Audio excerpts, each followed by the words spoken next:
গাড়ি নিয়ে আদায় করা শরীয়ত সম্মত? আল্লাহ রাসূল সাল্লাল্লাহু আলাইহি ওয়াসাল্লাম একটা হাদিস আছে, আমি এখন জানি না সেটা সহি কি না, যে আদায়কারী যদি হাতির উপরে চেপে আসে, তার মানে গাড়ির উপরেও চেপে আসে, তাকে তুমি দাও। যখন আপনি মনে করবেন যে হকদার, মনে করুন মাদ্রাসার আদায়ে গাড়ি করে এলো, তো এমনিতেই তো আপনার বাসে ট্রেনে খরচ হবে, তাতে সময় কিন্তু প্রচুর ব্যয় হবে।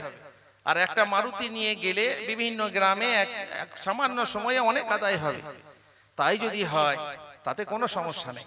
তার থেকে যদি আপনি প্রশ্ন করতেন যে যারা 60% 70% কমিশন খেয়ে আদায় করছে তাদেরকে টাকা দেওয়া যাবে কিনা, যে মাদ্রাসার কমিটি, যে মাদ্রাসার দায়িত্বশীল ব্যক্তি কোন আদায়কারীকে মানুষের যাকাতের 60% 70% খাইয়ে দেয়, সেই মাদ্রাসায় দান দেওয়া যাবে কিনা।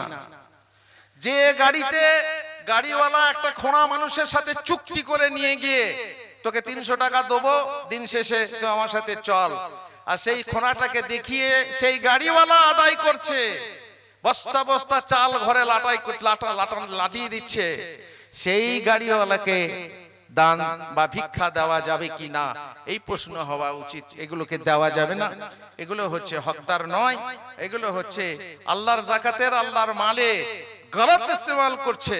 60% 70% তাকে দিয়ে বড়লোক বানিয়ে দিচ্ছে। আদায়কারীর বাড়ি টাইলওয়ালা, আর মুদাররিসের বাড়ি তার চাল ফুটে পানি পড়ছে।